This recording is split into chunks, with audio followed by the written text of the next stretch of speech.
So I already picked one of these just a moment ago, and here is the second one. I just got home and found these beauties. These are slicers, Amish slicers. And this beautiful tomato. There is a smaller one back there. I have to get to them. This is a different variety. These are much smaller, but they're still tasty.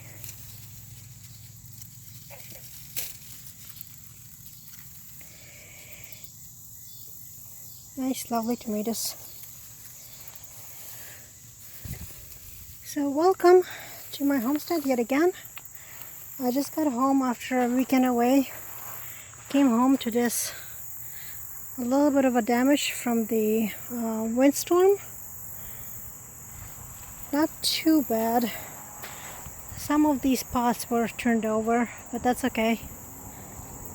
There is no damage to the trees.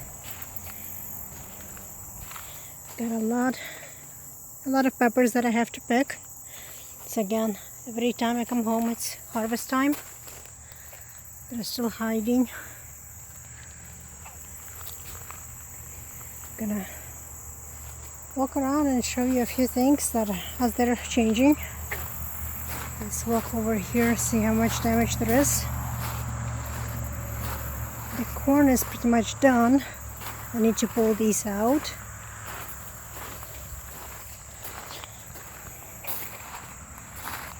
Got this beauty that's ready to be picked.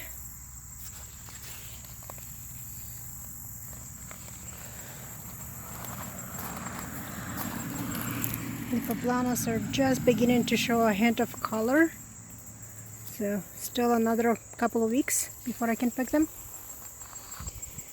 The cabbages are actually setting heads, even though I thought they had lost them. They're funny looking, but they are setting. You can see the damage to the tomatoes, much thinner than they used to be. You can see the tomatoes a lot better. There is no stopping the blight. But at least these tomatoes will finish ripening and I'm gonna pick them. And then I'm gonna pull these tomatoes out. And it will be next year. I'll have to sterilize this area from blight. We did have a lot of rain. And you can see the results. Tomatoes are splitting,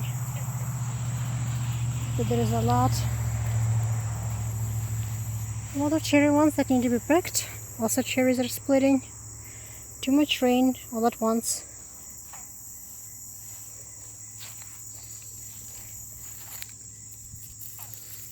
This is another tomato that was killed, so picking the last of them.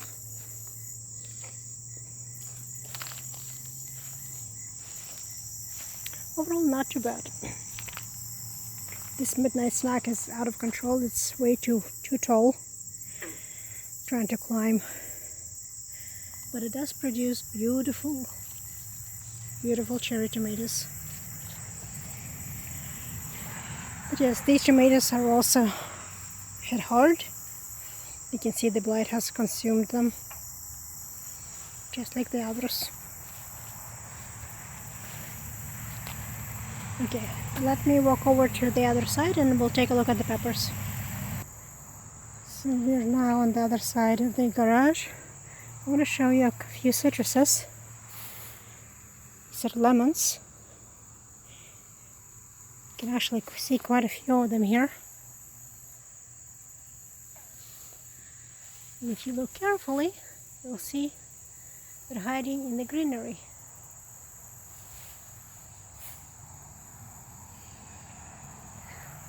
And again, against the light, you can see them a little bit better. There's also next to them some oranges. This is navel orange. And grapefruit. And this orange decided to go into a massive growth spur. So a huge branch. Don't know why. This variegated lemon also decided to go into a growth spur. A lot of young growth. It's very happy growing. Here's something else that makes me happy when I look at these figs. These are tiny figs growing. So hopefully I'll still have enough time to pick them this year. The remnants of my blueberries. Alright. Here are the loofahs. They're getting ridiculously big. And I mean really ridiculously big.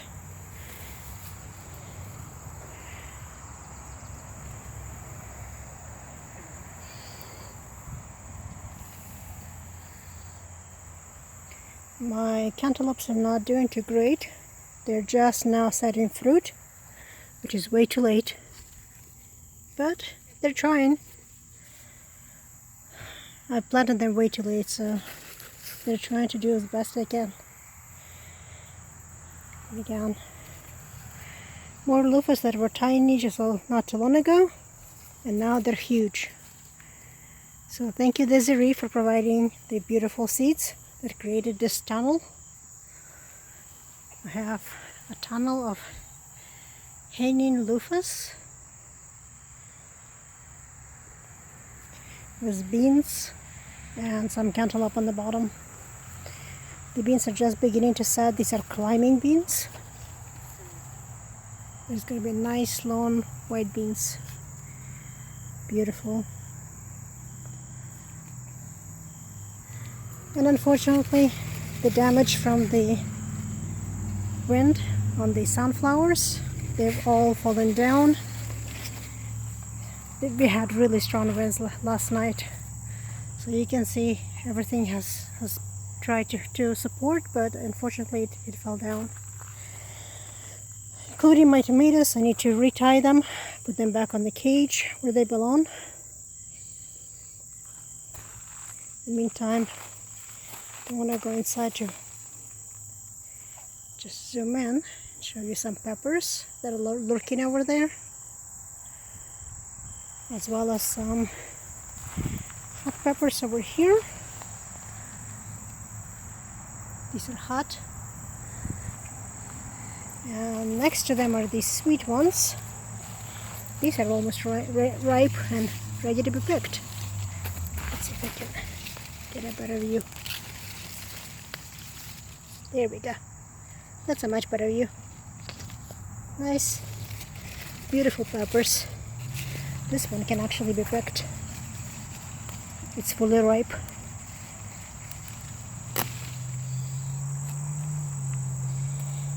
Gorgeous, lovely, strong, and large. That's just like I like them. So the rest, that bush is ripening. These are not doing too great. They're still green, so these are a little bit behind, but there's a lot of peppers on them.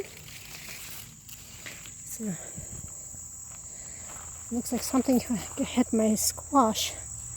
It's also sick. So looks like another wine border case. And I've got another butternut squash growing here. You can see they're setting fruit, and it really climbed out. Lots of greenery and also sick. You can see the problems. So trying to save as much as I can, see if I can salvage this.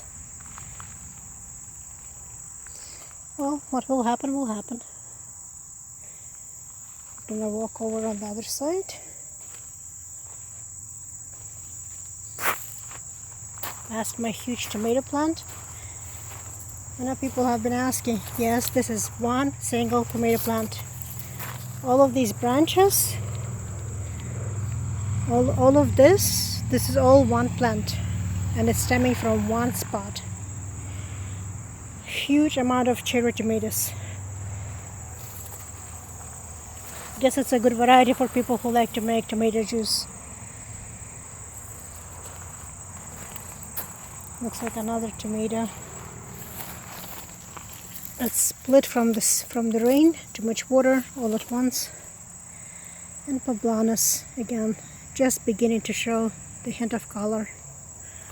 There are quite a few of them on this bush. So here was my bed with onions. I pulled most of them out.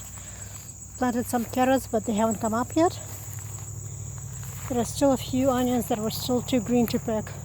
They were not laying down yet. At this point they are getting ready. Then I pulled quite a few carrots. Some of the carrots are still inside.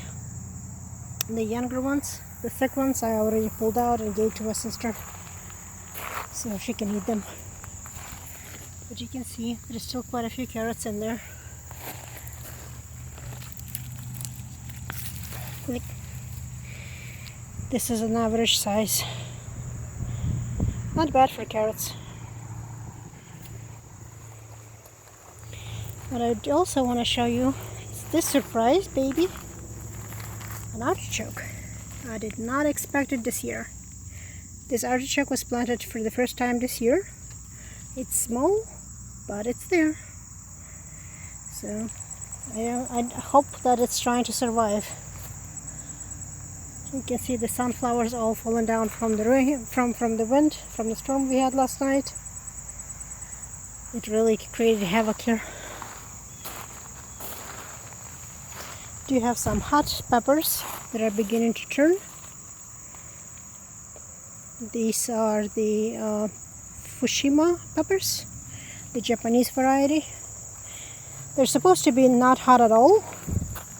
And I tried it thinking it was nice and crunchy and sweet, and I found the hard way that this is not a sweet pepper.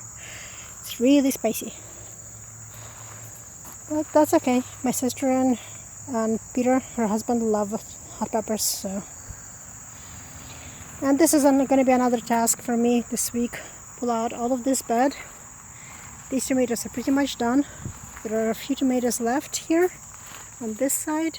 You can see they're over 8 feet tall. But for most of them, they're pretty much done. The blight has killed them.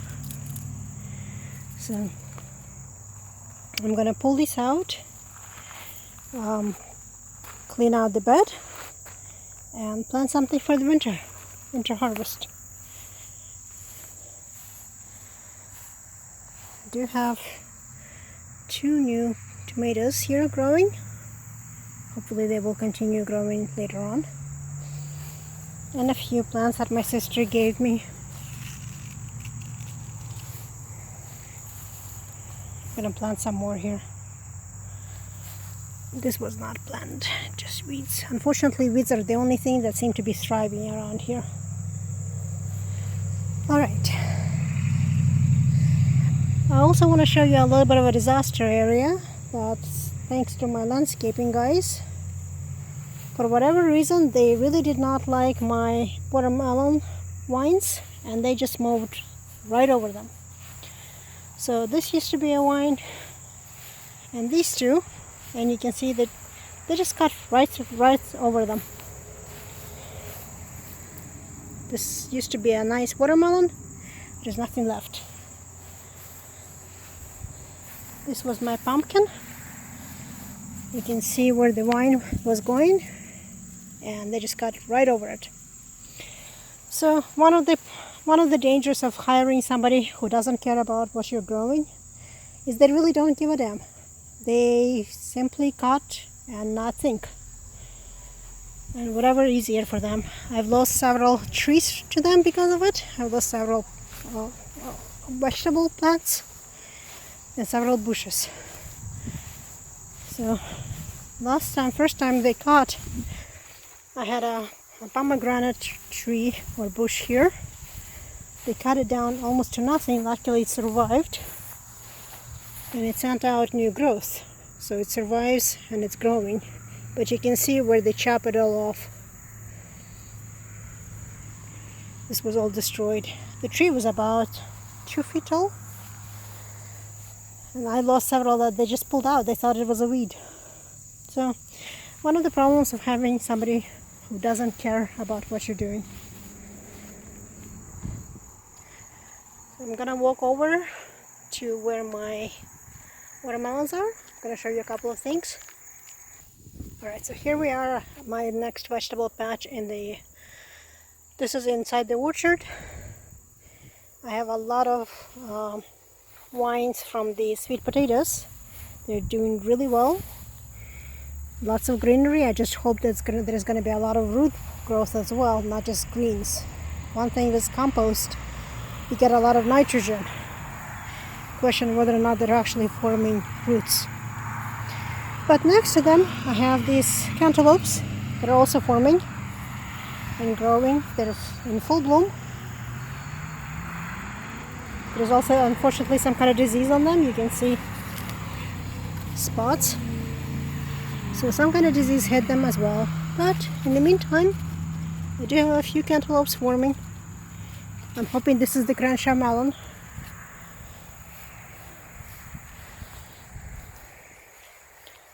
It's a little too late in the season for a lot of cantaloupes, or to hope that there's not going to be a lot.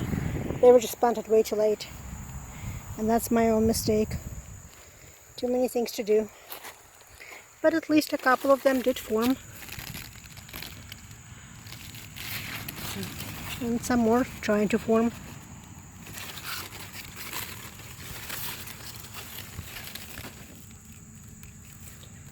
So I hope that they will have enough time to ripen and to grow. There is another big one, or bigger one, I should say. It's not big, but it's right here. I just hope that they will have enough time to grow out. Now next to them are the watermelons. The watermelons got hit with something as well. You can see now, you can see the soil here. Before you could not. That means the watermelon vines are dying off. They're yellowing, they're thinning out. I want to show you the difference. So here is a leaf, a nice healthy leaf size. And look at the new leaves. Clearly big deficiency in something. They're not growing as well, and they're yellowing and dying off. I did pick some really big watermelons last weekend, about 3 days ago. I picked 5 watermelons from this patch, but there are still a few growing of these. The green ones, these dark green ones, seem to be doing better. They're nice and strong. Seems to be a little bit more resistant to whatever disease it is that's killing my watermelons.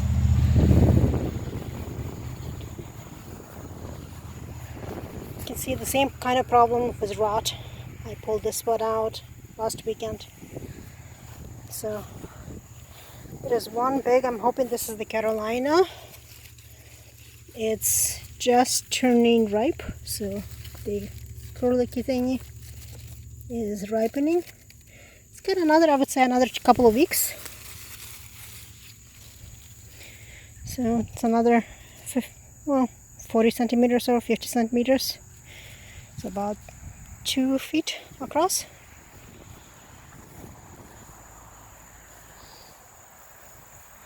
There's also a lot of small ones that are forming. I don't know if they're actually going to be able to grow, if they have enough season or nutrients for that matter. All of this growth, all of this greenery took a lot of nutrients out of soil. So here side by side, different varieties. You can see variations. And this one is almost ripe. Again, curlicky thing is almost ripe. I'll give it another week or so before I pick it.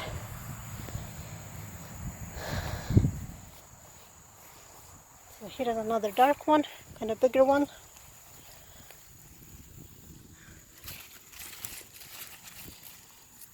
I don't know which one this is. That's the nice fun part. Finding what is it that I'm actually growing. I did not mark them this year. I just took seeds at random and planted them.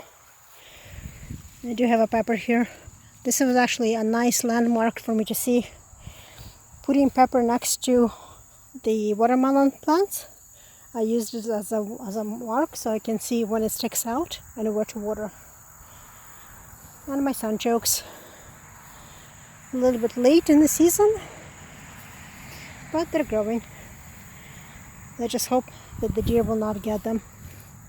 Here's another baby.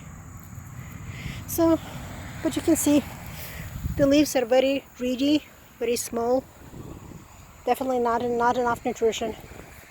So I need to do something about it.